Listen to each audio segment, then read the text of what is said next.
This is the Be One Change One podcast, where our mission is to help listeners define values, practice integrity, and inspire change. Our vision is to mentor men and empower them to achieve more by taking responsibility for shaping their own lives. He's CAS, an evolving man who has been shaped by adversity and continues to grow through his imperfections. And he's Roscoe, an imperfect work in progress that tries to suck less every day. Between us, we have over 40 years of Air Force fighter pilot experience with countless hours as trainers, instructors, and mentors. Join us and learn to take responsibility for your own life as we dive into subjects from leadership to resilience to vulnerability. Be the one who changes their course. Be decisive, driven, and purposeful. Set the example for others. Lead. We wish we'd had this show when we were younger men. Be the one. Make sure you deep throat that mic. How's that? That's good right All there. right. Yeah, lean into it. Talk to it like you need to buy it dinner later. Or it owes me money. Yeah. It owes you money. There you go. Everybody's favorite subject is around the New Year's is how my life is going to be better because a clock struck midnight on December 31st. So all of a sudden the ball drops and it's a new me, right? Yeah. Well, before we start, should we introduce our guest? Oh, fuck that. Everybody knows Ryan. Ryan. He's been here You before. don't know by now? Ryan's He's a regular. He's a regular. Our resident nutritional expert makes me feel bad about myself And every time he Fitbit. comes by. Yeah. Yeah, how's that been going, by the way? For me, terrible. Yeah, he's going to make That's a whole nother talk. He's going to make a New Year's resolution. I am. I have a New Year's resolution. I'm starting on New Year's first, or on January 1st, and I'm going to be. You're going to see the new Roscoe on January 1st. I got to wait 10 days. I see a lot of new people on January 1st. It's precious. February 1st is a different story. Good for business, right? Story. Yeah. So New Year's resolutions, man. Tell us why they're so successful, Ryan. Over my years, and I'll speak from personal experience as well, the New Year's resolution is bullshit. And it's bullshit from the point of, why are you putting something off? I told you I had to wait 10 days. Yeah. Why? Because that's what New Year's resolution. It wouldn't be a New Year's resolution if I didn't do it on New Year's. But why wait till New Year's to start something that's going to change your life? God damn it. Okay. So, I mean, you got people, let's say you got people talking about New Year's resolutions in September and October. Well, that's 4 months away. Yeah. That's lost time. What's wrong with tomorrow? Yep. And I think the biggest problem and why New Year's resolution setters fail is they'll say, okay, let's say it's October, right? It's October 3rd. All right, well, I'm going to start working out on January 1st. Or I'm going to quit smoking on January 1st. Or I'm going to stop doing this, or I'm going to start doing that. So it's October 3rd. We're now 2 months away, October, November, 3 months away from January 1st, right? So they feel like, well, if I'm starting this on January 1st, I got to get all this shit in. So I'm going to start the diet on January 1st. I'm going to spend 3 months eating shit and make themselves even worse off than they were if they were to start right now. Yeah, well, I think the key to that too, though, is just recognize, like, if you're if you like to make New Year's resolutions, there isn't a magic switch that gets flipped on 12:01 January 1st while you're sleeping, right? Like, all the bad habits that you have, all of the shit that you do, all that carries forward with you into January 1st, right? And so if you think you're going to tackle all of that stuff at one time and you're going to see gains right away, or you're going to have great success right away, you're a fucking idiot. Like, that's not how this shit works, right? Which is why you're still you. they fail so much. That's why they fail so much. Well, I want to push back just a little bit. Not so much about the New Year's piece of it, right? But I will push back and I will say that there is value sometimes in setting a target date to start. And when I say that, I mean, if we're setting goals, which is ultimately what this comes down to, right? If we're going to set a goal, there is a period in there when you set your goal and then you come up with your plan. And then there's a period in there where you have to gather resources. You have to make sure you have some gym equipment, or get your membership, or buy your new headphones, or whatever it is that you need to do. Maybe you just need to research and go talk to Ryan, and that takes a few days, or whatever it may be. And I know people very close to me who have done this. So I'm going to start this program in 2 weeks, and in that 2 weeks, I'm doing all of these things so that I can start on that day, right? Yeah. And what that does psychologically for them is it gives them this little countdown. It's a little ramp up. It is. It gives them a little countdown. They have a target to look forward to, and they're not like wasting the time eating the cake. They're gathering their resources. They're doing the things that they need to do to prepare themselves physically and mentally for whatever it is that they've set that they're going to do. So I don't disagree with that method. I do disagree with what you were talking about and say, well, why are you waiting until, what is it about? But that's about January 1st? That's an important distinction though, Roscoe, right? Because somebody who maybe is waiting, has a target date, and they're doing some resourcing prior to that has intentionality behind it. Exactly. Versus somebody who just goes, okay, on January 1st, I'm going to start working out. Well, what the fuck does that mean? That they have not set what does a goal. that mean, right? Yeah. Well, and I'll push back a little on you. Yeah, please. I think more importantly, instead of focusing on a start date, you should focus on an end date. I want to do this by this date, not wait till this day to start and not have anything set moving forward. Like, okay, I'm going to start January 1st. How many times have we heard that? Okay. When are you going to finish by? What's your goal? Yeah. Like, what's goal the is goal? what? They say, Right. What's that saying? A goal is like a dream with a deadline. Well, but that's the goal setting process. Is your goal is, if you do it the way we teach it, Yeah, which is smart. It is. You use the SMART acronym, and the T in SMART is the time piece of it. So you attach a time, you attach a timeline to whatever it is you're trying to do. Yeah. You want to lose 5 pounds, and you attach a time to that. Well, how long is it going to take you to lose 5 pounds? 10 years or 90 days? Right? Big difference there in the way you would attack that problem. All right. I see your point. Yeah. So, but I'm agreeing with you. I'm agreeing that, Right. yeah, you need an end date, and that end date is flexible to a degree. Let's say you lose 4 pounds in 90 days and your goal was 5 pounds in 90 days. Give yourself another 30 days, man. You can make 5 in 30. If you're actively moving forward toward that goal. 100%. Yeah, sure. Yeah. I mean, like, achievable goals has to be in the forefront of everybody's mind too. Yeah. Because the problem is a lot That's of the people A. will set an unachievable, unrealistic, Yeah. like, okay, I'm going to start working out on January That's the 1st. R. I'm going to give me, if I don't look this way by 90 days, like, What's the S in SMART? 'Cause So SMART acronym that we use is specific, measurable, actionable, realistic, and time bound.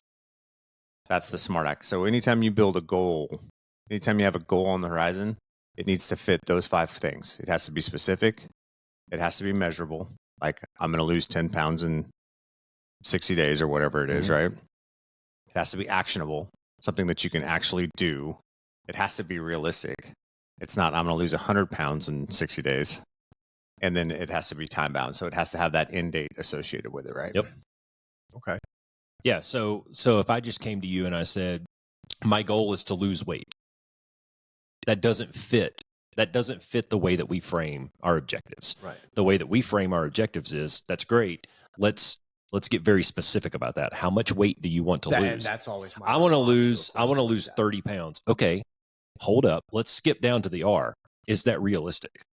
Is that realistic that you could lose 30 pounds? Like, I don't think I could lose 30 pounds. I would look like a Holocaust victim if I lost 30 pounds. You could. Right? I could. Fuck you. So, what did you? Subtle jabs. You could. That's too fucking good. We're gonna fight after this, and I'm gonna lose because you'll bring out some fucking prison riot shit. God damn it! I got my toothbrush in my back pocket, so I stay ready. Hey, I'm gonna go home and get a weapon. I'll be back in a little bit. But yeah, you skip down to the R and you go, is this realistic? Right? For Alicia to lose 20 pounds, Yeah. probably not realistic. To firm up a little bit, yeah, sure. Yeah. It depends. And gosh, Well, I and shouldn't have even said that's that because now okay. she's gonna fucking come back No. and kill me. And but part of that realistic piece too is like, okay, let's say I have a goal that's realistic. Maybe I'm overweight and I want to lose 20 or 30 pounds. but am I going to change my diet to do it? Because if you think you're just going to exercise, but not change your diet to do it, the reality is you're probably not going to hit your goal, right? Like those things kind of go hand in hand. You can't out exercise a bad diet, right? You're skipping ahead to the planning process a little bit, but this is still just looking at the goals and the resolutions, right? For me, I've always been a firm believer in there's no better time to start something than like right now. Right now. Yep. And it doesn't have to be full force. It doesn't have to be full blown. Like, I work at Orange Theory, and like one thing that I just baffles me is it usually starts in November. Is people, I want to come in and I want to freeze my account. Okay, no problem. Why? Well, I want to enjoy the holidays, and it's the time of year where I had one lady, she's like, I want to freeze your account on my account just because I just like to stop working out and I just start all over again in January. I'm like, how is that working for you? Because you've been here for 2 years and you look the same. Like, this is the time where you should be going harder to compensate for all the shit that what they're doing is they're creating space to give themselves permission to eat like shit over the holidays. Correct. That's what they're doing is they're giving themselves permission by saying, I'm going to do this on January 1st. Therefore, between November 15th and December 31st, I can do whatever I want. And I have permission to do that. I'm going to allow myself to do that. Yes. Because it's okay because I'm going to start on January 1st. That's right. That's what they're doing. That's my biggest beef with the New Year's resolution is you're going to wait to start something you should have already been doing. Yeah. I mean, like I said, and I'm guilty of it myself. I've set New Year's resolutions. And by the way, psychologically, I appreciate that you called me fat because I need that. No, I do. I said you could lose 30 pounds. I didn't say no, that's the third fucking comment you've made since we sat down. So, okay, point taken. Moving forward. No, I fully admitted we had Francis sitting here the other day, and Rob. Rob. Back to about September 1st. Oh, Rob at Orange River? Yeah. Okay. I was just I've been kind of going through the motions of it. I've been wrapped up in a bunch of other stuff. Excuses, no reasons, just excuses. But that part has kind of atrophied a little bit. Hurt myself a little bit. Got a slight injury in the Spartan race, which kind of set me back a little bit. But I was just telling Cass before you walked in that I was able to actually jog this week, and it felt good. So I'll get back there. Also, fuck you, but because I don't go to Orange Theory, and you're not all right. Probably Roscoe's fat. I'm going to go home and eat cake, and then on January 1st, I'm going to start my program. Fair enough. I just, and if I come back February 1st and we're still doing the program, I'll eat my words. Well, but we're going to jump way all over the place on this one. Yeah. Is that who you really are? When you start a program like this, doesn't matter when you start it. We can have that discussion, but is that who you are? Or is this just like a fad thing that you're going through? Are you going to go through 3 months of gym workouts so that you look good for your family reunion? Or are you a person that exercises every day? Those two people are different. 100%. Those two people are very different. I'm the kind of person that exercises every day. Maybe 1 or 2 days off here and there, but because I've been going through the motions for 3 or 4 months, that doesn't mean that I don't exercise and that I don't care about my health. I've got some competing priorities right now. It's way different than a person who walks in on January 1st and says, I want to look good at my high school reunion. They have a specific goal for a specific time in their life, right? But they haven't developed that self-discipline to change all the bad habits that they've been building for years and years and years. Do you agree with all that? I do. Or any of that? Yeah. Okay. And like I said, it's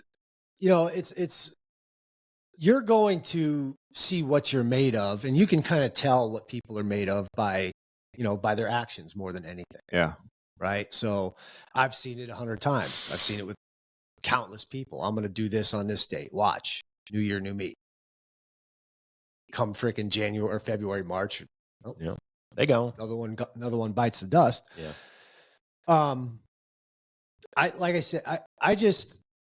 I'm a firm believer in, like, if you want something bad enough, like, why wait? Like if you're really serious about something, and there are exceptions, using you for an example. Yeah, you work out every day. It's not like you haven't been doing shit and you're just going to all of a sudden just start doing shit on January 1st. You're an active dude. No. You freaking, I know that starting right now, today, I can turn it on just like that. And to be honest with you, I mean, like the exercise piece of it hasn't really atrophied that much. Some of the cardio has, just because of the injury I had, but it's more the diet thing. Well, those are extenuating circumstances. It's more the diet, and the diet comes down to decisions, and that's really all that is stop eating fucking cheeses at 9 o'clock at night and grab your bag of carrots instead. I know all this stuff. I've just chosen to not do it. And I think the holidays, there is leeway to be had. Like if you're somebody that's active and somebody that's doing shit every day and working out and lives a mostly healthy lifestyle, like, yeah, the holidays are great for, I do it. Like I've been eating shit, a little bit of shit every single day. Bro, psychologically, you need a fucking cookie every now and then, man. Well, I mean, like when we're talking about staying strict throughout the year, excluding holidays, like I have my one cheat meal a week, and my clients, I expect the same from them if they want these results. Yeah. Like they're paying me to get results. Well, I lay the blueprint out. This is how you do that. This is when you can have your cheat meal. Mm-hmm. Depending on the results, that might either escalate or... Is your cheat meal like an entire pizza? Mine personally? Yeah. It depends. Like when I'm really cutting and I'm in a big deficit, I'll have my one cheat meal alone consists of anywhere from 3,000 to 5,000 calories. That's one meal. That's not counting the 4 normal meals. That could be a salad in a restaurant, though. Have you seen the calorie count on some of those things? I know. Jesus. But like now, like I'm eating in a deficit, but I've given myself enough leeway to have like little treats here and there throughout the week, and due to the holidays. And my cheat meals now are nothing big. It's literally just a meal. Like my daughter we had Taco Bell and Panda last night. Ooh. Two of the worst foods you could, or is that even food? No, I'm not even sure that's not food. Even, not even a little bit. Two of the worst chemicals you could probably put in your body. 100%. It's good. It is, isn't it?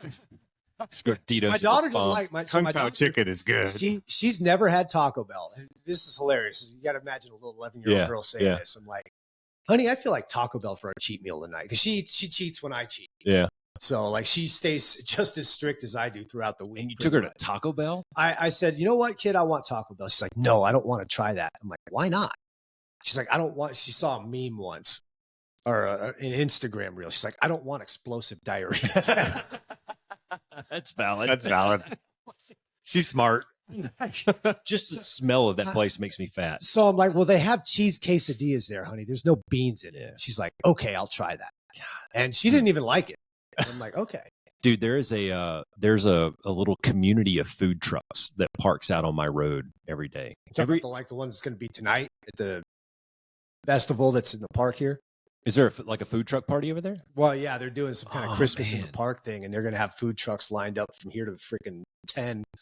That's epic. Yeah. Out on Patton Road, every day it turns into a little village. Right there, when you turn off the US 60 on the Patton, there's a little dirt patch off the side of the road that they start trickling in about 6:30 in the morning, and this is every single day. Wow! And there's all kinds, man. There's a guy. Have you seen the mobile barbershop? Yeah, driving around. He parks out there occasionally. Oh, does he? Yeah, but there's like the OG food truck. This Mexican family, and all they do is Mexican food, and they do it. It's so awesome. It's so good. It's almost like they hand roll the tortillas on their legs in the mornings, and they cut the meat straight off the cow. Like, it is so good, and it tempts me every day. God, the chimichangas, like, yeah. So good. Now, if you train yourself to take that once a week, not only is it obviously going to be better for your results, but it's also going to make that meal much more enjoyable. Yeah, it is. It gives you something to look forward to. But you know what I find, though, and we were talking about this with Francis the other day, Rob. When you get to a point where you're disciplined over a long enough period of time about saying no becomes pretty easy. Yeah. Do you want it? Hey, man, I'm going into the store. Do you want me to grab you a Coke and a candy bar? No, I'm good.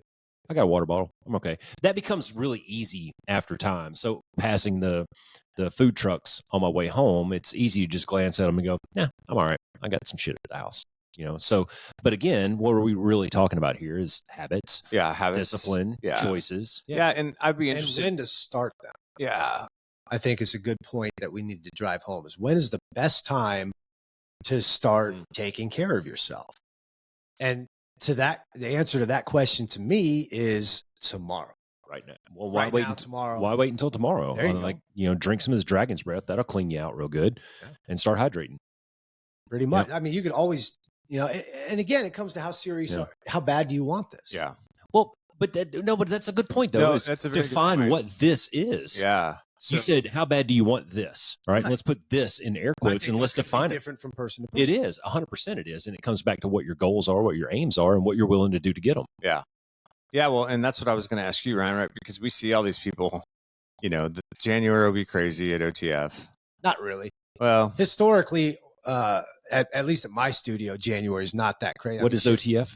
Orange Theory Fitness. Oh, so, but you'll see new people trickling in, right? You'll see people that you haven't seen in a while. Yeah, and then by February, almost all of those people are gone. So, how do we go from a place where, let's say I'm Fat Cass or Fat Jason, and I'm motivated. Like I know I need to make some changes, and I have a plan for January 1st. Maybe I haven't been real specific about what my goal is, but I have some motivation behind me to really start on January 1st. How do you?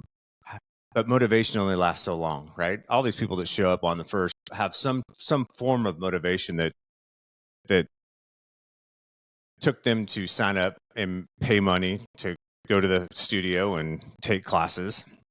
How does that motivation turn into discipline? So like if you were coaching me, what would you tell me to do? Well, the first thing I would do is we'd sit down before you even start and set expectations. Isn't it? Well, it's not a letter in SMART, I guess, but it should be. Well, it's goals, right? In some ways. Need to set expectations. Like, okay, you want this. You're motivated. You're ready to start. That's the realistic. Yeah, that's the realistic piece. The biggest thing is keeping you motivated. And how do you keep somebody motivated? By results. Because I could tell you right now, I have clients that I've literally been training for 10 plus years. They show up every freaking week, twice a week, whatever, and it's been for over a decade, some of them. If you could show somebody some results, like they'll keep you forever. And that motivation right there is they're seeing results, they're seeing progress, they're doing what they're supposed to be doing, which is key. Like if you're doing what you're supposed to be doing, you got to do the work. The results will come. Once the results come, that's its own motivation. Yeah. Well, let's flip that on its head just a little bit, and let's go back to why specifically New Year's resolutions. Why do they fail? Because you're not going to see results in 20 days. That's back to Cass's point about the motivation piece of it. The third day of your program, when you're fucking sore and it's cold outside and you just don't want to get up and everything hurts. Yeah. How do you motivate that? Well, we were talking to Francis about this, right? Like, it's been like a 5 or 6 month process for him. And, texting and talking with him in that first 2 months, he was miserable. It was painful. He hated every day. He hated every workout. He hurt everywhere. His fat body didn't want to do any of it. And he was miserable in changing his diet, and all of that stuff too. Like it was hard. What helped him through that though? Well, I don't know when this probably, I don't know if this is going to air before or after his, but part of it was just that internal motivation with we had the Spartan race coming up. Yep. So he had a target. Yep. He didn't want to be the limfac for that. Right. And then he had two things. That was some motivation. I don't remember what the other ones were off the top of my head. CAS and Roscoe. Oh yeah. He had accountability partners. Yeah, he had some accountability. He had accountability partners. Yep. And now Ryan too. Yeah. And so we talked about that. But those are the things though, he had a target out there and it was maybe he was driven by a little bit of ego, where he didn't want to be the limfac on that day. He wanted to feel prepared and he wanted to feel like he showed up. He wanted it to be fun. Like he was supposed to be there. Yeah. Right. So that was one thing. But then he had a small group of people that helped him. And the way that we motivated him was through shame and ridicule. But the result was the same. Yep. He got off his ass and he did the work. Yeah, he did. And after a couple of months, he realized, wait a minute, man, my clothes fit a little bit better. Yep. started shedding weight, feeling a little bit better. I've started lost a feeling couple better. of pounds. And Yeah. that's the key right there with him is because I saw him like last week or the week before, and he shows me his numbers. He's supposed to check in with me every Saturday. That's always hit and miss. I just tweaked his diet again because the way I do things, once you plateau off, as long as you're staying true to it, Mhm. and I know what you're doing, like I know how to make adjustments. And so I tweaked his diet again. He started dropping again. And I told him, I says, you're allowed a cheat meal. You could do a cheat meal once a week. And I explained the protocols and rules for that and how I would prefer he do them. And he's like, man, I had that cheat meal and I just felt like straight shit. Yeah. And I'm like, well, that's a result of how good you've been doing is when you were so strict and so clean for a while, you start to that's your body telling you that I don't want this garbage. Yeah, I don't need this shit, man. Exactly. And with it, with anybody, it takes time. You have to get over that initial hurdle. Yeah. And I think, and back to the New Year's resolutions, is a lot of people fail because they set that date, that start date, and they pile too much shit in between trying to live it up with the time that they have left before they start. They see the New Year's resolution day, January 1st, is kind of like a D-Day. Yeah. Like, fuck, I got to start this shit on January 1st. There's no, it's not something, they're not looking forward to it. They're actually dreading it. Oh, that's a good point. Like Because they're like, fuck, man, I've got to get all this food in now because I'm never going to be able to eat it again. January 1st. And then they just go freaking balls to the wall with bad shit and shit they shouldn't do. And, come January 1st, like it just makes it that much harder. Yeah. Like it's like trying to quit something cold turkey, which is, let's face it, that's the hardest way to do anything. It's the best way to do something as far as I'm concerned, is cold turkey, but it's also the most challenging and difficult. So when you've piled all that shit on and then want to start, they're like, fuck, tomorrow's the day. Yeah, that's true. I'm gonna eat that last cupcake. It before I go to bed. it doesn't seem like, they're like, you don't want to dread your goal. You want to be excited about it. Yeah. Yeah, I like that you're talking a lot about the psychological side of it. Because physical is one thing, but then there's this whole other element of it that is going to get you started. That's the biggest part. Get you excited about it. Yeah, I know. The physical part, if you get your mind right, the physical part's easy. Yeah, I know we talked about this. I think it was the first time you were on. We were talking about this a little bit. We got into the psychology of it all, but that's such a huge piece of it, man. It's not only the looking forward to it and that piece of it and the motivation. It's the stick-to-itiveness of it. It's the trust the process piece of it. Well, the mind quits before the body will. Oh, 100%. Yeah. So what's that? Throw that stat out that you like to say? 40% rule. 40% rule. Yeah, that's what the SEALs use. Yeah. That, your mind, when your mind wants to give up, you've only used about 40% of what your body's capable of doing. You've still got a whole bunch in the tank, and there's a lot more that you can do. You can push through a lot more. Once your mind is made up, whether it's positive or negative, like your body's going to follow that direction. Yeah. Well, this is something that Francis brought up. We trained one day out at my house, and when we were done, it kicked both of our ass pretty hard. But at the end of it, he says, dude, you just have this switch in your brain that when you hit that pain point, you can push through it. He said, I don't have that. I said, oh, you'll get it. Just keep working at it, man. Your red line will bump out enough that you actually start to look forward to finding that red line. Yeah. You start, because it feels good. Yeah. It feels good to know that you pushed yourself one more step or whatever. So yeah, the psychological piece of it, that's such a big component that I don't think when we're talking specifically about New Year's resolutions, I don't think enough people put enough stock or enough planning and thinking into that side of it. Yeah. They grab program X off of the internet. Oh, here's a 60 days to flat abs program. Let me just start doing that. And you really haven't thought through the second order effects of what is it going to take?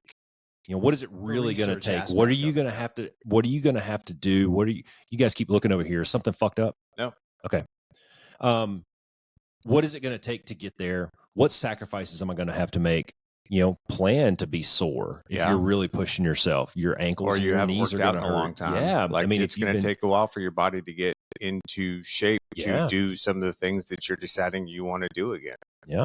I mean, Alicia's a great example of that because she's running now, right? And when we were at OTF, she was at OTF with me for, I don't know, about a year and a half, but she kept getting pain in her knee. And so we got the Peloton, and that worked great for her cardio, low impact, all that stuff. Well, we've gotten into this running phase right now for some reason in our life, and she decided she wanted to run a 10K. And so we're running a 10K in January. And when she first started street running again, she'd get to about the 1.5 mile, 2 mile point and her knee would flare up. And I was just like, look, your knee's not used to it. Yeah. It's going to take a little while for it to build up the strength and just the pounding. And it's going to take a while for it to develop a resiliency to that. Yeah. And you just got to push through it. And she has, and she's up to 6 miles, man. She's up to running the 10K already. That's such a fine balance between pushing through it and listening to your body, though. Yeah. And some of it's frustrating in that process too for her, right? Because she has this idea in her mind that she's just going to go out there and run. But what she's found is like the best thing that she could do to get her knee in shape was run and then walk for 30 seconds and then run for another 1/2 mile and then walk for 30 seconds. And doing that walk run over time has built up the strength in her legs and her knee to now she can run for 6 miles straight. Right. Yeah. But it took a while. Well, properly execute. Yeah. Properly execute your resolution. Doesn't even have to be a New Year's resolution. No. It could be your October 3rd resolution. Well, and build a plan, but don't be afraid to pivot from it. Let's right? start small, man. Don't bite off more than you can chew. Well, and that's what I was going to say. Like to Ryan's point, when we go back to talking about goal setting, like you maintain motivation by getting small wins, right? So when you set that long range goal, maybe, hey, I want to drop 30 pounds in 6 months. Well, what are the benchmarks that you're setting? What are the short-term benchmarks that you're setting along the way that are going to be those things that you strive for, that keep you motivated? And then as you reach those, you start to see results, right? Well, fuck, dude, I lost 5 in the first 6 weeks. So, I'm starting to see some change. I'm feeling better. I'm losing weight. My body feels better. What's the next short-range benchmark? I think those benchmarks, if you just focus, and that's why we talk all the time too about the process and not the outcome. Yeah, you've got that long range goal out there at 6 months, but if all you're focused on is losing 30 pounds, you're going to miss all the goodness that's happening in between that potentially, or you're not going to hit those motivation points along the way because you don't have those short range benchmarks that are keeping you engaged, right? Or you get so focused on that long range goal and that singular outcome that you think that there's only one way to get there. And then you miss that ability to make pivots and changes to your diet, your exercise program, whatever the case may be, right? Go ahead, brother. Well, that's typically where the weekly check-ins come into play.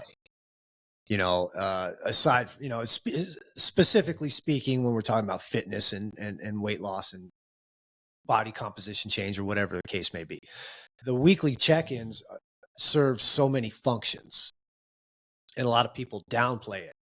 But that weekly check-in, one is, in your head that you have to answer to me on Saturday. It's accountability. Yeah, that's accountability. I'm going to know if you've been doing what you're supposed to be doing. Like when it comes to both all aspects, whether it's nutrition, cardio.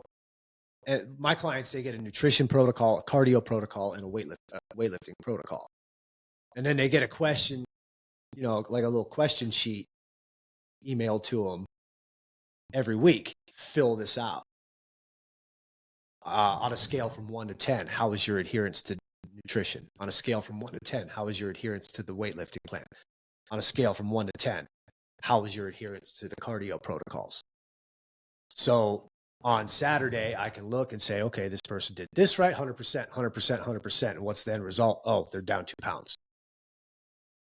And then we're just going to repeat that process next week. How about this? In the first month, you may not see those kinds of gains on the scale. I don't ever weigh myself. Initially, I weigh myself the biggest drop. I weigh myself once a year, and that's when I go for my annual physical. I don't look at the scale because that's not a true reflection of my overall health. How do my pants feel? How do I feel? Yeah.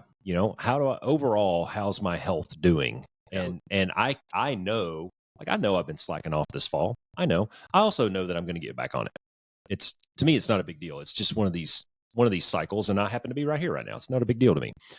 But a measure for somebody to use could be, instead of looking at the scale or something like that, back to what you were talking about, run a little bit, walk a little bit. Let's say you started out jogging a minute, walking a minute. Well, in a couple of weeks, you might be able to jog a minute and a half and walk a minute. You might be able to, in a couple more weeks, you might be able to jog 2 and walk 30. Right. That's a measure of your health, man. You're getting better. Those are gains. Yep. Jot that shit down. And Francis mentioned this the other day, where he came up with this workout that he did. A bunch of various exercises, body weight exercises, run a quarter mile, do 5 rounds for time. Cool. Now you have a benchmark. You have a time that you write down on your whiteboard. Yeah.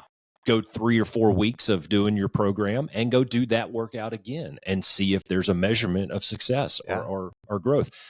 Those are the little wins that you're talking about. It is. If you shave 5 seconds off of that, guess what? You got better, dude. Yeah. That's important. And over a year of doing that, you've probably shaved off a minute.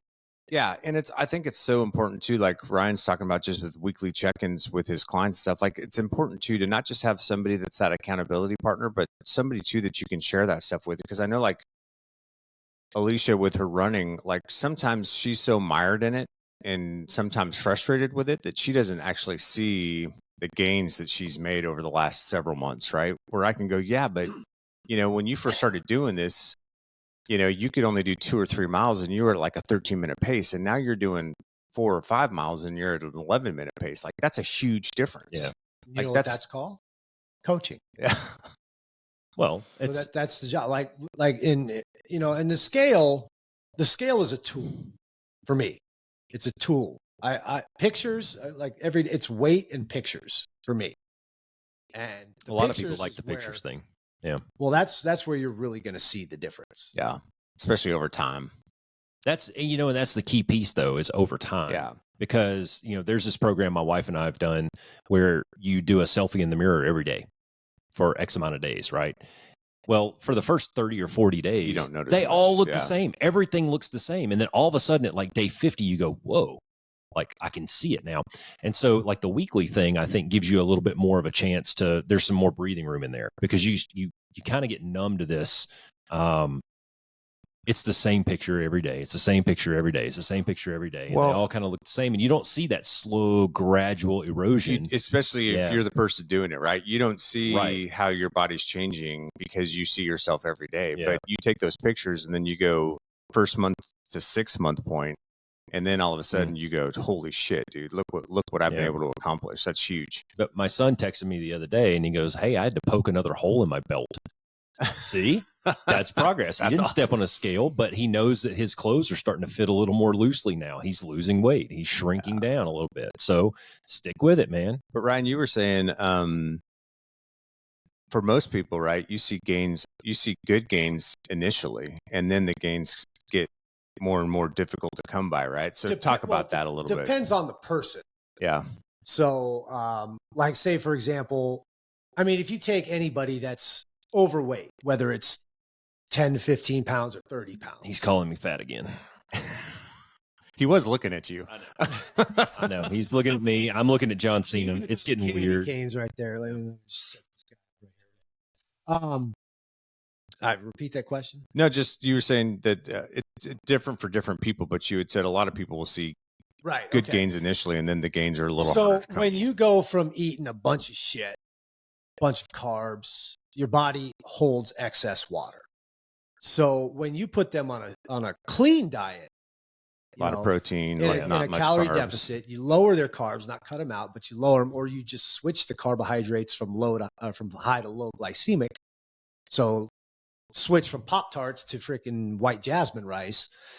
A lot of that water initially is going to dissipate.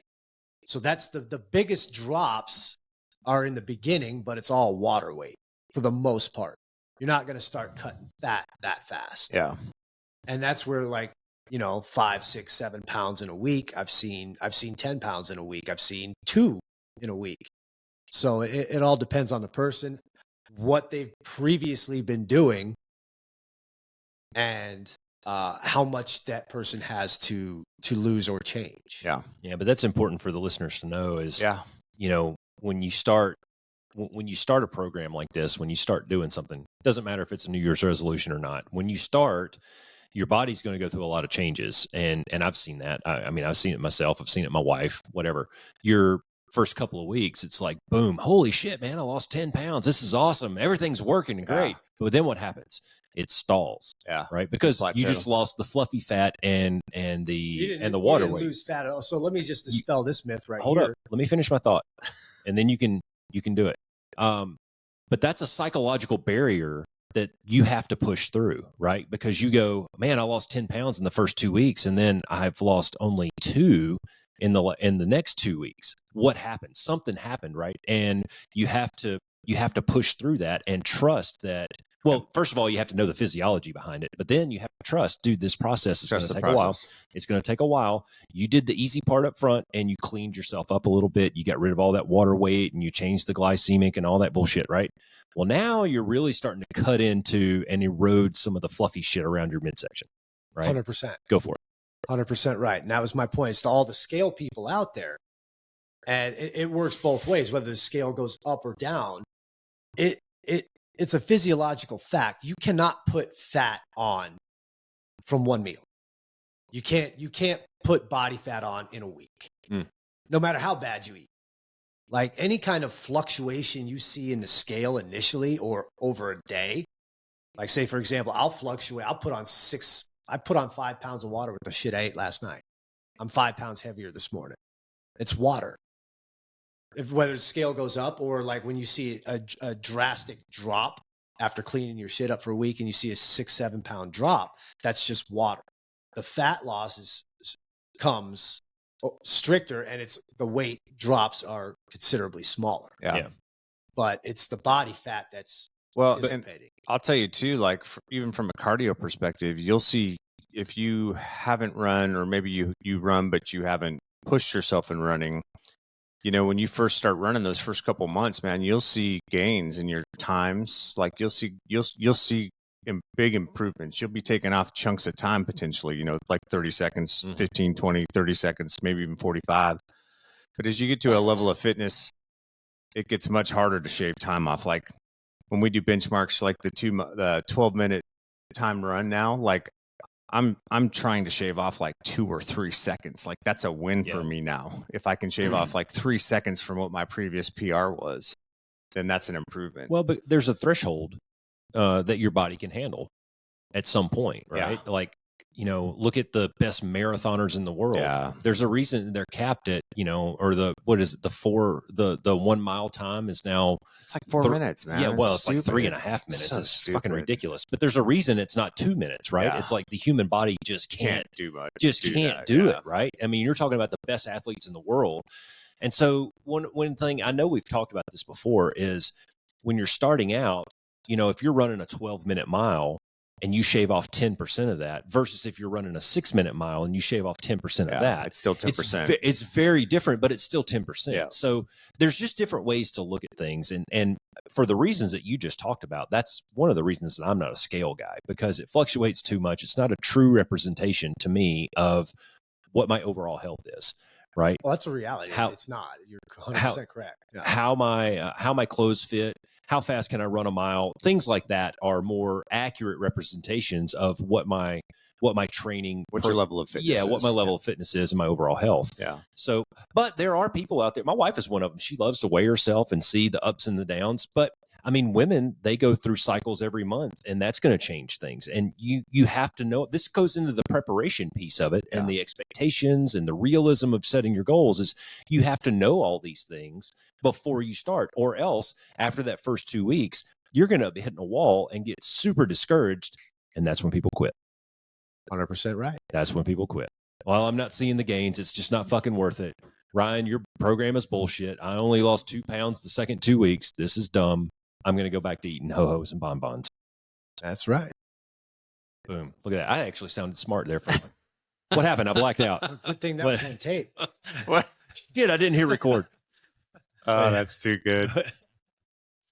Yeah. So what advice would you give to somebody who's, other than why wait to start, let's say somebody does have a desire and maybe some motivation to change their fitness level. Or, and the nice thing about using fitness as an example is this is applicable to any other. It is. You can apply these same tools and rules to any other, goal or objective that you may have for yourself personally. But what would your advice be to one, Ryan?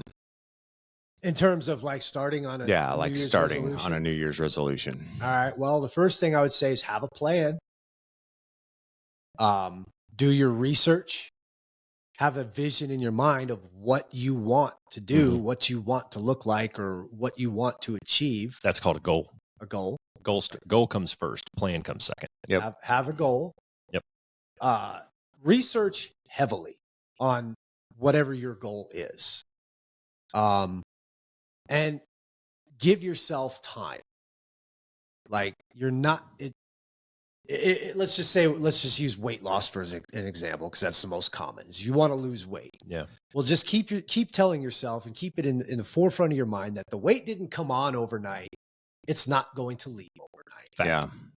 So consistency is the key to anything. So if you're being consistent, if you're consistently eating good, if you're consistently working out, and consistently making those smart choices, the results will come over time. You just have to allow yourself the time to do that. Yeah. When I talk about, I've had the opportunity to coach a few people too. And one of the things I talk to them about is like, dude, you can be a champion at anything, but it's going to take three things. First of all, you have to develop the skill to do it. You might have talent, but you have to develop the skill around it, right? Steph Curry shooting 3-pointers. He had to develop that skill. He was naturally talented and gifted, and he can control his body and his short twitch fibers and all that shit, right? But he had to develop that skill by shooting 500 3-pointers a day for his entire adult life.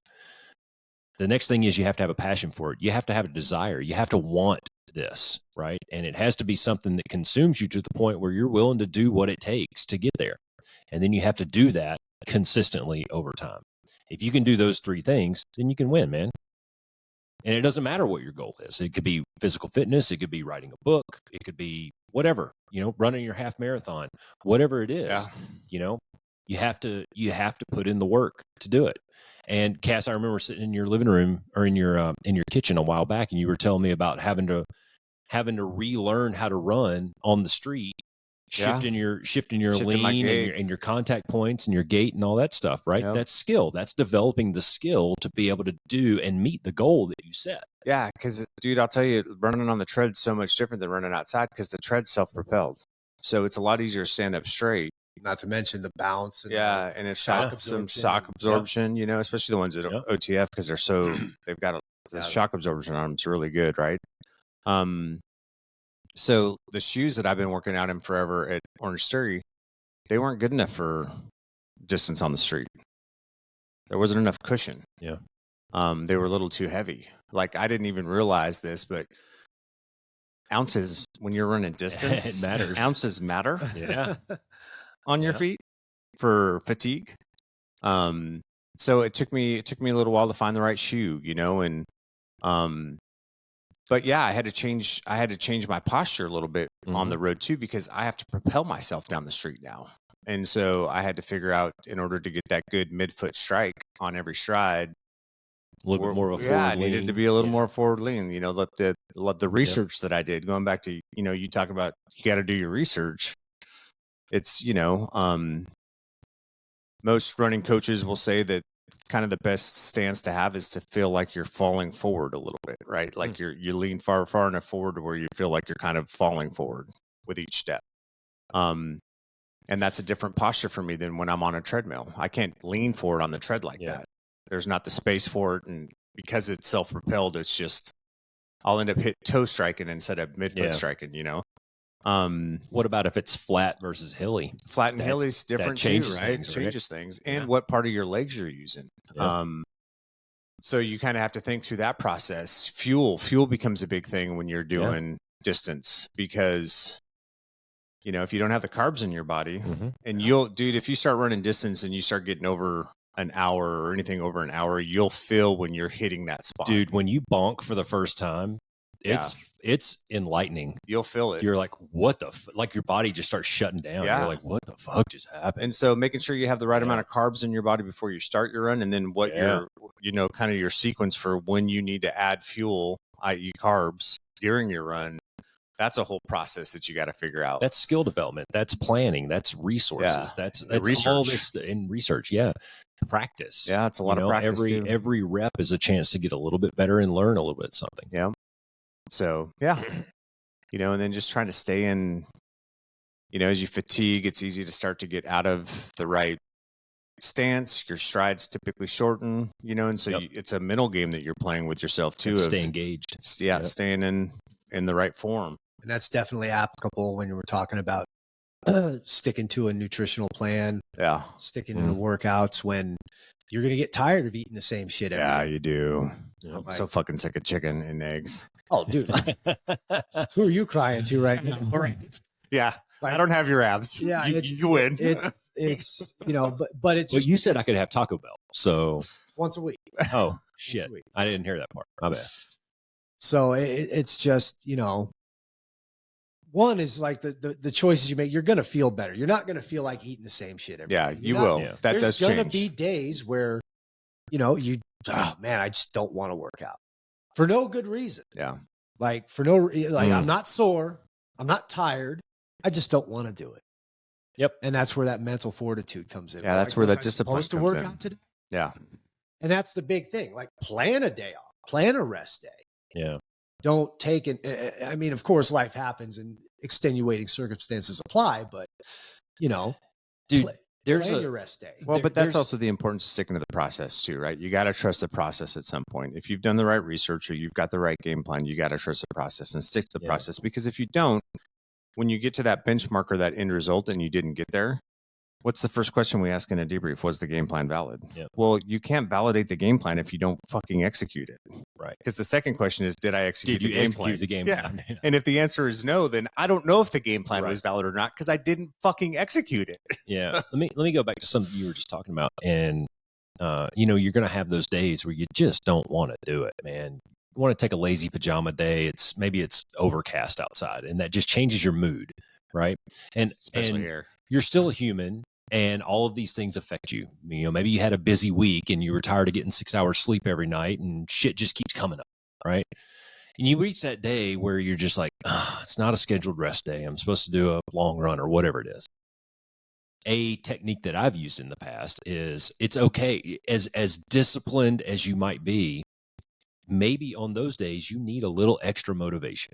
And a technique that I've used is take your running shoes. Well, first of all, as soon as I wake up in the morning, put my workout gear on. I might not go right that moment, but at least I've got my shit on, right? So I can't use that excuse anymore. Set your running shoes out where you can see them. They're just staring back in your face. And then put on a YouTube video of somebody else doing something hard. That flips a switch in my brain because my go-to is I'll watch old CrossFit championship videos. Matt Frazier and Froning and all those guys just going at it, and eventually after like 10 minutes, I'm like, fuck, if they're getting it on, I can go get it on. David Goggins is another go-to. You hear David Goggins yelling at you while he's running a fucking ultra marathon or some shit through the mountains and it's pouring ass down rain on him. Dude, you got no fucking excuses. Get up and go do it. That stuff works for me on those days. So I would encourage people to find something like that. That, maybe it's like Francis talked about when he hears Thunderstruck now on the radio, he drops and does burpees, right? So something, I'm so playing that next time I see it. Put it on repeat, dude. It'll be funny as hell. Awesome. It's going to be bumping in the lobby next time he comes in. They say Thunderstruck. Awesome. They say Thunder or Thunderstruck 34 times in that song. So over the course of, what is it, like 3.5 minutes long, you're doing 34 burpees, which isn't that bad over 3.5 minutes, right? But if you put it on repeat, it'd be funny to watch. Yeah, it would be. Speed it up. Yeah, just put it on a little. Put it on 2 times speed. Yeah, put it on a little. Put it on your phone or on a little speaker and just set it on top of this treadmill and watch him wig out. But anyways, individually, everybody might have a trigger like that gets them out and gets them to go and do it on the days that you don't want to do it. Right. And I would tell anybody to find that. They just have to find what motivates them. Yeah. like for me, my biggest motivation is my kid, because like, I mean, if you know me, you know I just love being a dad, and I know she's always watching. So if she sees me, Yeah, that's a good one. if she sees me getting up when I don't want to get up, she knows I'm tired. Like, Yeah. and she still sees me go to the gym, and she doesn't want to do it sometimes, and she'll be like, "Oh, let's go train, honey." She'll be like, "Okay," and she'll go down, and because I work her out put her through a workout every Saturday, Sunday. She does her push-ups and sit-ups every day, first thing in the morning before she, and I'll ask her, when I talk to her after school, be like, "Did you do your push-ups today?" Sometimes she'll be like, "Yes." And sometimes she'll be like, "Ugh." And she'll just drop down and do them then, That's accountability. But That's I know she's always watching me and what I do. Yeah. And that's what motivates me to not eat shit Yeah. all the time and work out and work hard at my job, Yeah. No, that's actually really good, man. And a little bit off topic, but one of the things that got me going a few years ago, getting back on track, was my kids were getting older and they weren't responding so much to this anymore. They were that shaky finger and getting on to them. I wanted to start leading more by example. And that's what kind of started sending me down a path of doing the reading and writing and getting myself healthy and being a little bit more self-disciplined and things like that, because I knew that they were watching it. If they can see their old man doing it, then they can replicate that behavior. Yeah. And it would turn them into better young men. Right. So that's a really good point, man. Whatever it is that you find. Yeah. Whatever that motivation you, is for you. I mean, if you're a chick who's wanting to look good in her bikini for the high school reunion here in a couple of years, and you wake up and you got a rainy day that you just don't want to go to the gym, pull up pictures of sexy girls that are going to be at your high school reunion, or and go, put "Oh, your God, bikini app yeah, on a thing, put and your bikini out on a mirror or exactly. something." And find a way to remind you of what your goal is. Remind you what your goal is. Yeah, because some of these things that we talk about, like I've been working on this one project for a year. That is a long time to work on one thing, right? And I'm not just talking about like, oh, I'm going to go for a jog today. No, I've been working on one project for a year, and nearly every day, it's devoting a certain amount of time to making this thing better, right? And man, after a while, it gets hard to find that motivation and remind myself of what my goal is with this. And that goal may be 2 years away. Sometimes you need those reminders. Yeah, you do. Yeah. Yeah, you do, because it does get monotonous at times, right? And it does get a little mundane. Yeah. And that can lead to some frustration. And so you just have to remind yourself what you're after, or shake it up a little bit. Like, dude, I've never run distance before, really, right? And I love OTF, and I know HIIT works great for my body, but I was kind of going through a patch there where I was just going through the paces. I was working on endurance, but I didn't really have a goal necessarily. And that's why I decided to do the half marathon, because it was like, well, this gives me something else to chase. I need something to chase, man. I need something that's going to be in the back of my mind going, well, you better fucking get up and run today, because you're not getting any faster. Yeah. And you're not getting any closer to your goal for your time. So Spartan race. Right? Yeah. Spartan race was perfect. That gets me over to the gym to climb the rope. Yeah. Or to do the pull-ups, or to whatever it is. Yeah, well, that was a huge motivational factor for Francis. Oh, well, yeah. I mean, that took him from zero to, holy crap, I have all these modalities that I have to now work on and get a little bit better incrementally, and and what you just said right there is why I'm not terribly disgusted with myself for being in a trough right now, because I know that it's going to go back. Yeah. Well, and I would say two more things too, right? Like if there's something that you really want to do in the new year, tell everybody, so that you have that accountability, and so that there's people in your life that are going to go, "Hey dude, how's the workout program going?" Like you and I were for Francis, right? "Hey dude, did you go to the gym today? Let's fucking go." Yeah. Like, I don't want to hear your excuses. Get your fucking fat body off the couch and go to the goddamn gym. Not everybody responds to that. Yeah, not everybody does, but Francis does. Thankfully. Francis did. Shane. And Shane was great. Yeah, it's well for him. that's the thing about being a coach too, is you have to find what what that motivates you. motivating factor is. 100%. 100%, Yeah. 100 different freaking people. Yeah. If you said some of the things that we said to Francis to anyone else, they'd curl up in a fetal position. They'd still be in the fetal position.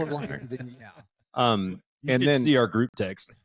And then the second thing I would say is like build the team around you, right? Because I think that's partly why Francis was so successful, was because he built a good support structure around him, right? He had you and I strong. He had Susie knocking stuff out of the park for him on the food side, especially travel for us, because it's hard to eat good on the road. Yeah. And she took an active role and interest in that, and then pulling you into it, Ryan, and having somebody there for accountability, but then also to help him develop that nutrition plan. Like, dude, he built a team. He built a team around him that helped him stay accountable, gave him the resources he needed to be successful.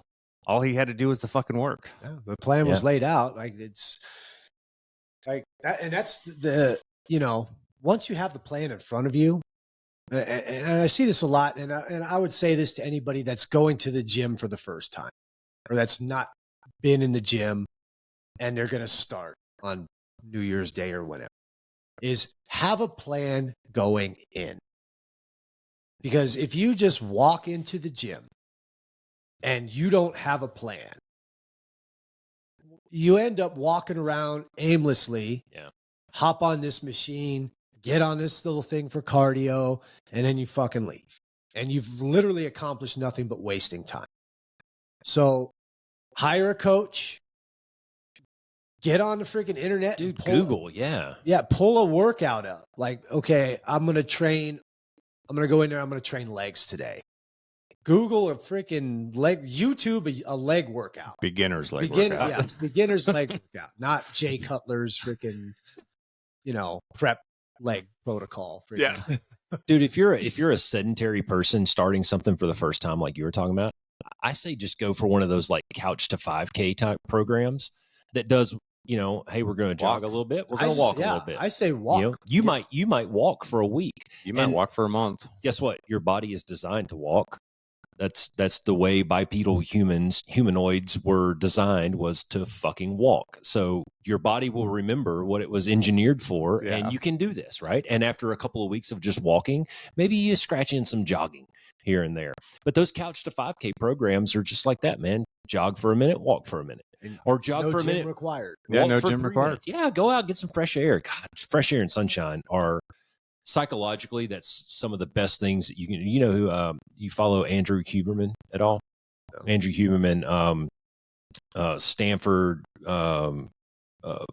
bioengineer, bio PhD, whatever he is. But I was listening to him talk the other day, and he says, dude, the benefit of getting UV light in your eyes first thing in the morning cannot be understated.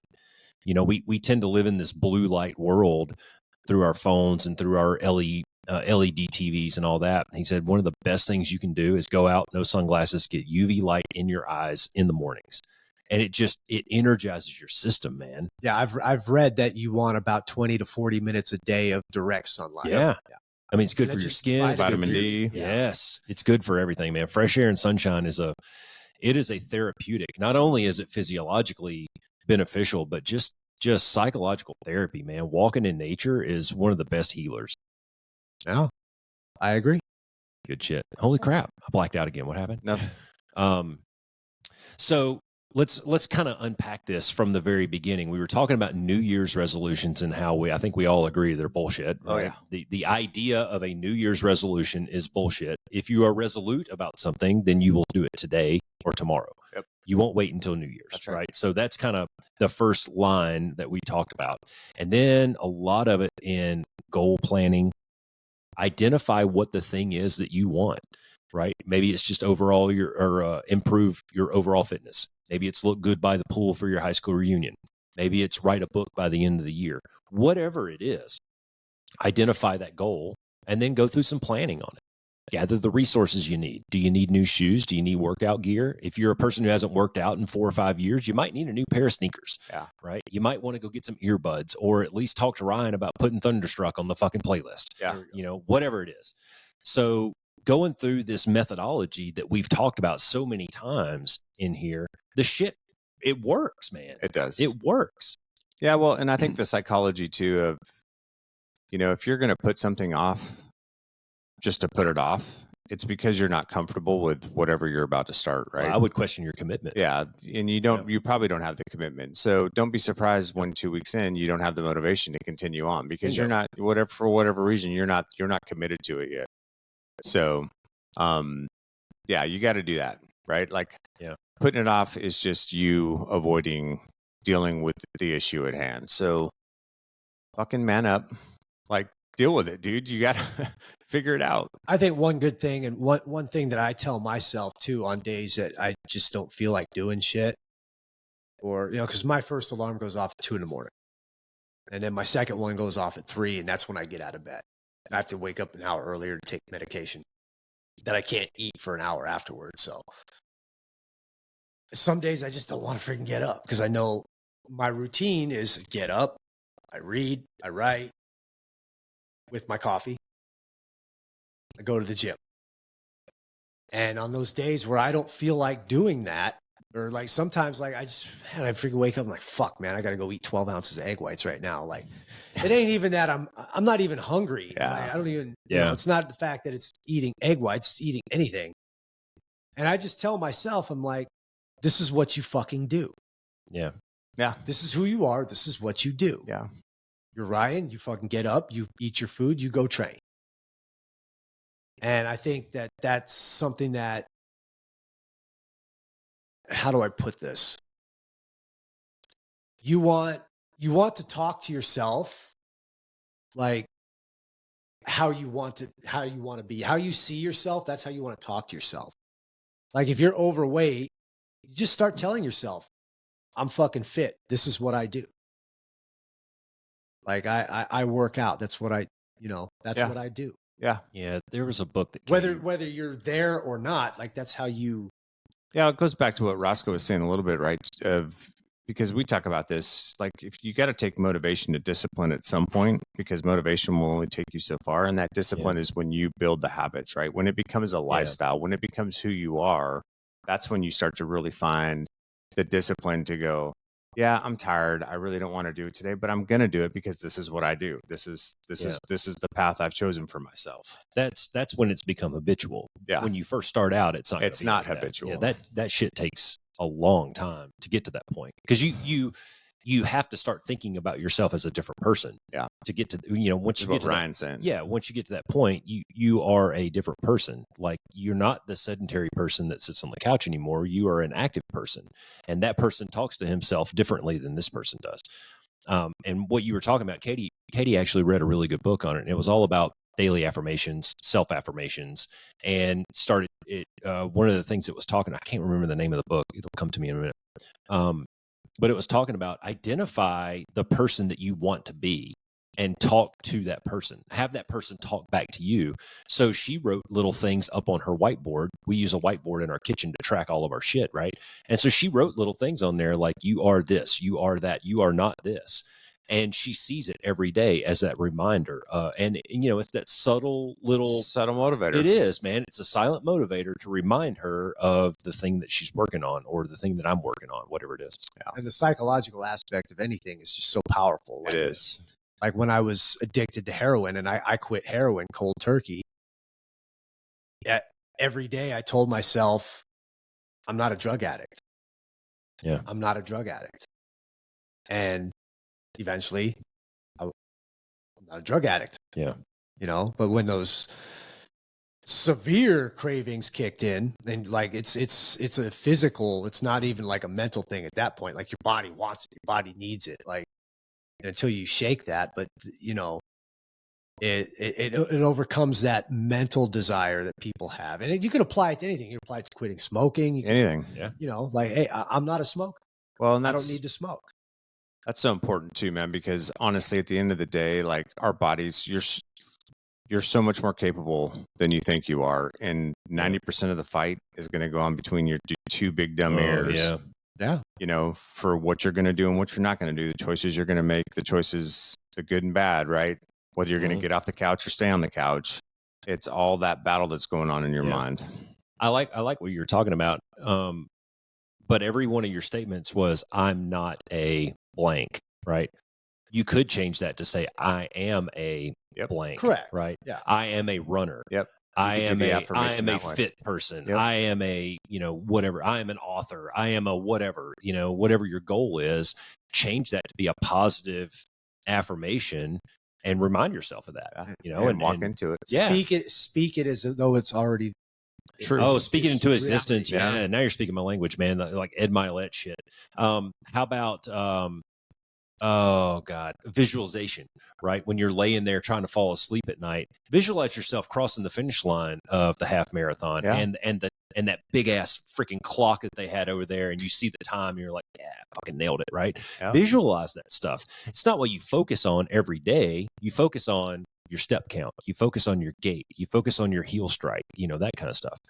But when you're laying there trying to fall asleep at night, you can visualize walking across that stage and getting that diploma, or signing your first copy of whatever. It's those little things that I think help keep you going, man. Absolutely. Yeah. They're motivators. A lot of people don't buy into that, but I 100% agree with it. Fucking A, man. What was that? What was her name? Rhonda Byrne wrote the one that wrote The Secret. Oh, I don't know. You never heard of The Secret? Uh-uh. Oh, dude. Like, it's book, and it's also, I think it's on Netflix. It's a documentary type Is it? thing. And that's what it's all about. This lady's, you could pull her up on Instagram. It's basically just affirmations. And I think her name's Rhonda Byrne. I'm not sure. Byrne, same last name as me. Unfortunately, no relation. But it's called The Secret, and that's exactly what it's all about. Manifesting through positive affirmation. Oh, no, I have this book. Yeah. Yeah. I haven't read it, but I have it. Read it. It's a good Okay. Yeah, for right on. Because that's literally what the entire book is about, is affirming, speaking things that you want into. There she goes. Oh, there she goes. She runs faster than me. That's pretty sad. Whatever. I'm not trying to set any land speed. You so had a dig ready too. Oh, you should. Just go for it, dude. I'm comfortable with it. She's half your weight, bro. Of course. Well, that's No, that's accurate. She's actually probably way less than half my weight, but anyways, yeah, dude, the process. Stick to the process. Yep, stick to the process. And can't validate the game plan if you don't execute it. Don't discount the psychological preparation that some of this stuff takes. Yeah, that's the biggest part. Yeah, in the beginning when I was talking about, hey, I don't think it's a terribly bad thing to set a target start date out there. If you're not the kind of person who's already, doing the types of things that we're talking about, if you're starting from scratch, give yourself till next Monday, give yourself till next week or whatever, because you may need that time to have these conversations with yourself. You may need to prepare. You may need to gather resources, but you also might have to have some long talks with yourself about, hey man, we're about to do something that's really hard here. We're going to have to stick with it. That whole psychological component that we were just talking about. Yeah. Well, it's hard too, right? And mental fortitude is like any other skill. It's something that you have to develop. Right. And if you're not somebody who's ever done really hard things before, get ready for it. Right. Because this is your opportunity to build it. Some days it sucks, man. And to work on some of that. It does. Ask Francis. I mean, Francis is down like 30 pounds, but he does some workouts that leave him in a fucking puddle. Right. But it's worth it, right? Because look at the result. Exactly. So if that's the result you desire, then that's the only way to get there. There's no shortcuts. He checked in with me last week and he's like, because I always have him just send me his current weight and what he weighed last week. And he's like, he texts me, he's like, hey, I'm up 4 pounds and I know why. I know too. And then he just gets right back on the horse. Yeah. That's all you can do, man. And you haven't met Doc John, but he's kind of our recurring psychologist that we have on, and big sports. Stay away from those people. Really good stuff though. Yeah. He's a He's a psychologist for the fighter pilot community, like elite level performers, former athlete himself. And one of the things that he talked about in here was kind of the 80% rule, right? And he said, look, man, I'm trying to get to the gym 5 days a week. If I make it 4, I'm okay with that, right? If I miss one day, I made 80% of my goal. I'm doing good. I try not to miss 2 days in a row though, right? And that's the way he frames it for himself. So if you like your cheat meals, right? If you want to allow yourself a little bit of grace in this process, there's room for that. Yeah, it's there not is. like, nobody's asking you to be a teetotaler one way or another. Yeah. Small improvements, man. Well, I apply that to a lot of my clients. Is I'll be like, we'll just use for when in terms of nutrition, we'll do the 80-20 rule. So this is how many calories you have. This is what I want you to eat minimum.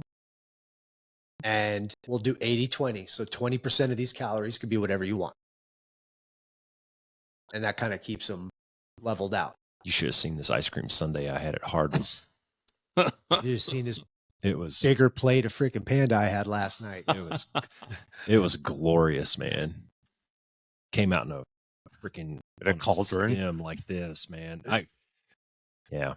That's So good. like I said, I when I'm not drastically cutting like cheat meals now, like when you're really in a deficit and you're really like my goal back in March was I wanted to get freaking veins in my stomach shredded.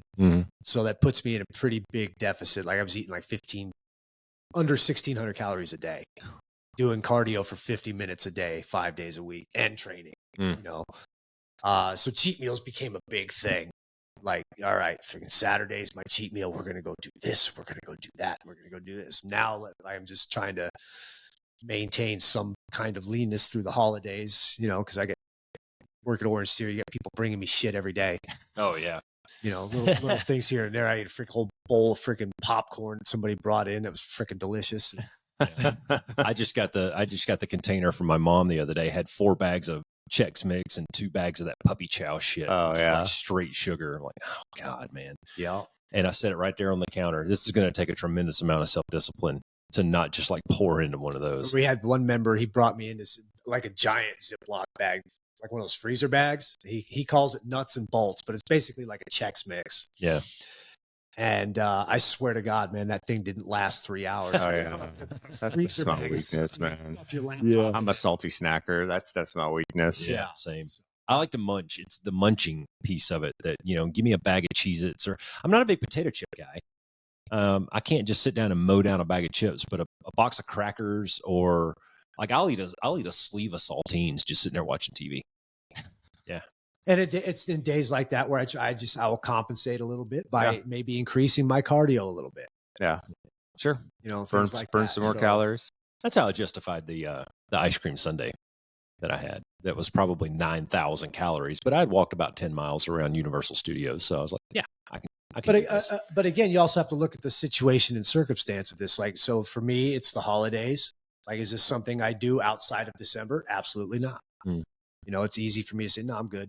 That's the grace that I was just talking about. In your case, you were in Orlando on vacation, I'm assuming. Yeah. So okay. We walked a bunch, we burned a bunch of calories, climbed a bunch of flights of stairs, and I didn't feel bad eating I did. I hated it. But 9 times out of 10, when you're on it, like your vacation's over, you're back to your normal. Because like what I was saying earlier, man, you get so used to saying no to those bad things, it becomes very easy to do that. And you just say no to dessert and you move on with your life. Yeah, we all do the same things.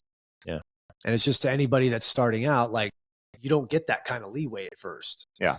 Because you got to build the habit patterns. Well, yeah, but how do discipline? You have to develop that. You have to develop that. Yeah. So you're not given any grace in the beginning because you need to get to that point where you can consciously just say no. Yep. Yeah. That's exactly it. Cool, man. So get it in your mind and start. Yeah. Yeah. Don't wait till January 1st. Now, that said, all of this is coming out after January 1st. Yeah. So half the people that hear this have already failed on their freaking goals, probably. So there's always 2026. January 7th. Yeah. January 7th, whenever this comes out, the 10th, whatever. Yeah. Let's fucking go. All right. Anything else? Oh, Cass? Thanks for coming on, brother. Thank Be you. the change. I appreciate it. Yeah. Be the one. Thanks for flying with the Be One Change One podcast. If you got something out of this show, then be the one and share it in your circles of influence. You can be our wingman through our website at www.be1change1.com. That's B and the number 1, change and the number 1.com. We invite you to be the one and join our fighter squadron on social media at Be1Change1 on Facebook, YouTube, and Twitter. You can follow us at Paul Roscoe White on Facebook, Instagram, and LinkedIn, as well as Roscoe's website, www.paulroscoewhite.com.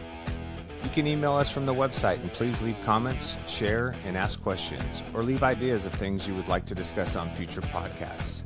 Most importantly, be the one that helps us win the algorithm by leaving a review on whatever platform you're listening on. Thanks for joining. Until next time, be the one.